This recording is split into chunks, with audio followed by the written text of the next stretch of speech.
Have you ever found yourself in a public place with your child, feeling like everyone's watching and judging, and you just want to disappear?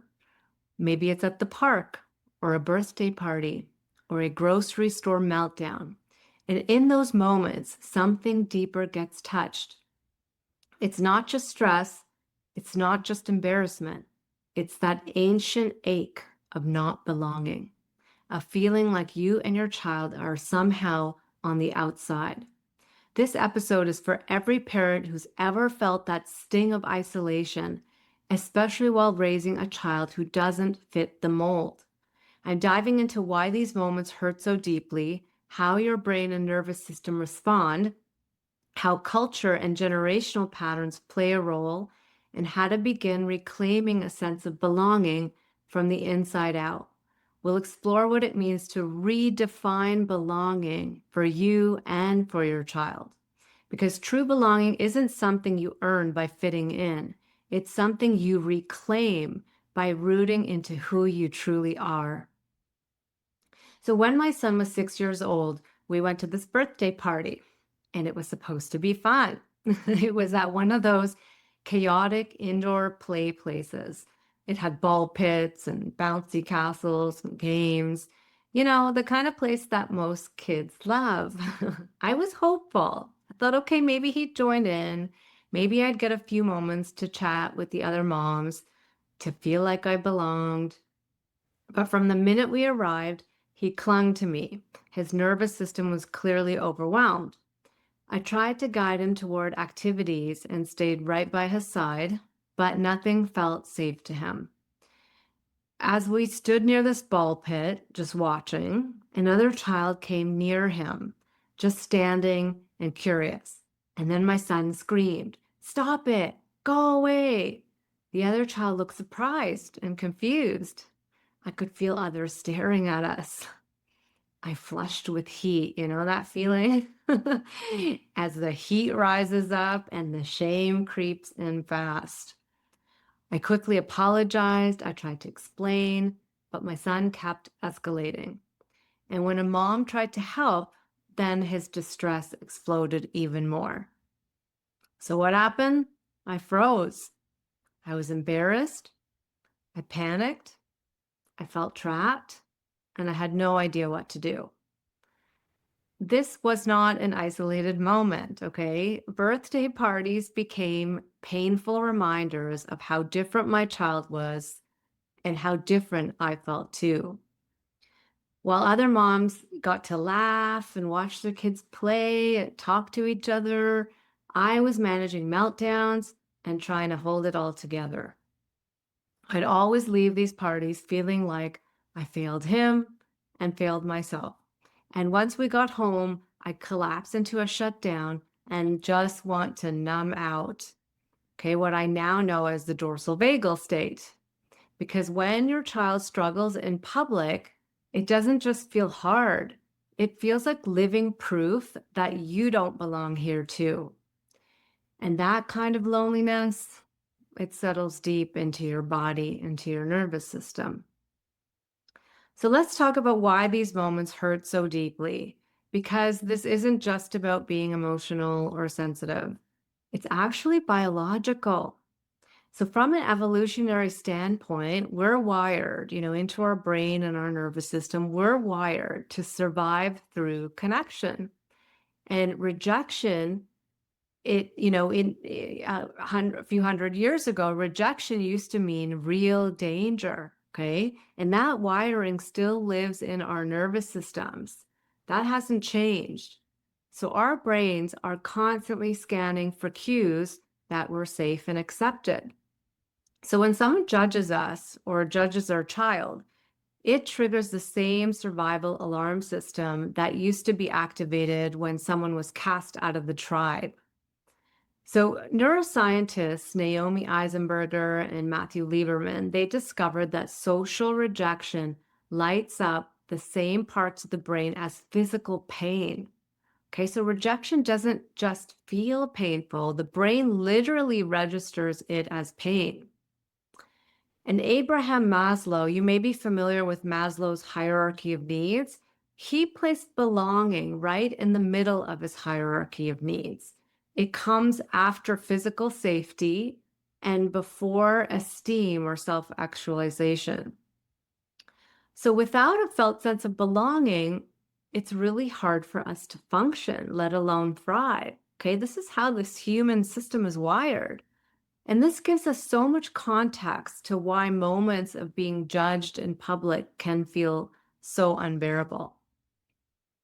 Okay, so biology isn't the whole story because our culture also conditions us to belong by conforming, right? Okay, so from childhood, we are taught explicitly and implicitly, consciously and unconsciously, we are taught that to be accepted, we need to fit in. We need to be quiet, be well behaved, be successful, be responsible, be normal. So when our child doesn't fit those boxes and we can't get them to, the message is loud and clear. You don't belong here. As Brene Brown, she's one of my favorite authors on vulnerability and shame and belonging. She beautifully says, and I quote, fitting in is about assessing a situation and becoming who you need to be accepted. Belonging, on the other hand, doesn't require us to change who we are. It requires us to be who we are. We see this issue of fitting in and belonging everywhere, from schools to mom groups. The parent of the reactive, sensitive, or differently wired child often gets left out of the conversation, or worse, judged. And many of us grew up with caregivers who praised obedience and punished difference. So we also get a lot of this messaging from our own parents, right? And our own caregivers. Be like so and so. Stop being difficult. Does any of this sound familiar? This is generational trauma. Our parents often didn't know better. They were trying to protect us by making us fit in. The challenge is in doing so, many of us learned that belonging had to be earned. Okay, so now from the lens of attachment theory, we know that children develop security through being seen and soothed and feeling safe and supported. So, how securely attached we were to our caregivers actually determined how much we internalized a sense of worth and a sense of true belonging. But what if we didn't get that kind of caregiving to help us cultivate those deep feelings of belonging? What I find so interesting is that in many indigenous and collectivist cultures, belonging isn't earned, it's inherent. You belong because you exist, because you're part of something larger than yourself. I love this because this cultural way reminds us that belonging can be unconditional. And maybe that's the definition we need to reclaim. So, on the one hand, we live in a culture that tells us to conform to belong. And on the other hand, we have examples of cultures that tell you that you belong because you are you. And you don't have to earn it or strive for it, which creates a huge stress response in our nervous systems when we do that. So, what happens when we're in one of those public moments and we feel judged? So, let's explore this from a nervous system perspective and what our nervous systems do when we feel disapproval, because this is where the body takes over. So, depending on your wiring, okay, and how your nervous system got wired through your life experiences, in these kinds of situations, you might freeze. So, you might go silent. You might feel like a shutting down, a lowering of energy. You might go numb. You might dissociate, okay, or you might fawn. You might over explain, apologize, try to please others, try to manage others' expectations and perceptions or sorry, try to manage others' perceptions, really. You might have a flight response. You know, you might want to leave immediately and escape, right? Run away. Maybe you just grab your child and leave, trying to hightail it out of there as fast as you can. You might have a fight response. You might snap or get defensive and redirect your anger or overwhelm to your child instead. Your survival system in that moment sees them as the threat to your belonging. So these are not character flaws. These are intelligent and automatic body-based nervous system survival responses that happen automatically. But when we're in one of those states, we lose access to the parts of our brain that allow for compassionate, regulated parenting, that allow us to help regulate our child's nervous system in those stressful moments and have clarity and make the right decisions of what to do in those hard moments. So this is no one's fault. This is just a very hard situation to be in when you're a human wired to automatically want to belong to the tribe and not to be outcasted. Okay, so this is your wiring, but you are not your wiring. So always remember that. Now, there's also another deeper truth. These moments in the present, these stressful moments in the present where we're triggered, they often awaken pain from the past. So our past traumas are getting triggered in the present moment. And those past traumas, we took on these beliefs like, I don't belong, I'm alone, I don't fit in, I'm not liked unless I fit into the norm. So these are the kinds of beliefs that we take on in those earlier traumas that get activated in these moments today.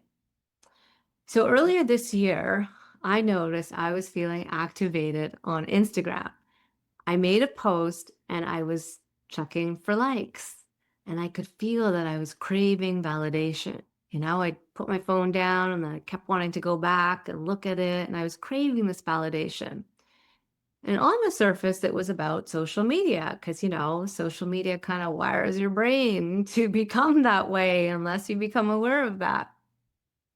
But I knew there was something deeper that was stirring here. So as I went inside and I worked with this in therapy, I connected with a younger part of me, an 8-year-old part of me, who was in a new school after yet another move because we moved a lot when I was a kid. And I remembered standing with a group of girls who looked at me like I didn't belong. They just gave me those looks and they mocked my clothes and my hair. And that day, I took on a belief: if others don't like me, I can't like myself. And that part of me has been silently running the show ever since. Not just on social media, but in parenting moments too, especially when someone disapproved of my child. So in that session, from this place of self-energy, I told her, you don't have to change anything for me to like you. I like you just as you are. And she was surprised. And she replied, I didn't know that was possible, to be liked just as I am. This was one of the wounds I took on that was getting triggered in these public moments with my child. And that's when things became so clear. When I feel like I don't belong now in these situations with my child, it's also about what happened back then when I was just a kid trying to belong. So what do we do with all of this? Because if we continue to feel like we need to earn belonging, then we stay stuck, reacting to our child and feeling despair that they don't belong. As a parent of a hypersensitive high needs child, we need to rewire belonging from the inside out. Okay, so starting with ourselves. I once read about an autistic boy who was bullied in school. And as an adult, when asked how he handled it, he said, it didn't hurt me that much because my parents always made me feel like I am enough the way I am. And that stopped me in my tracks. It actually made me bawl my eyes out when I heard it.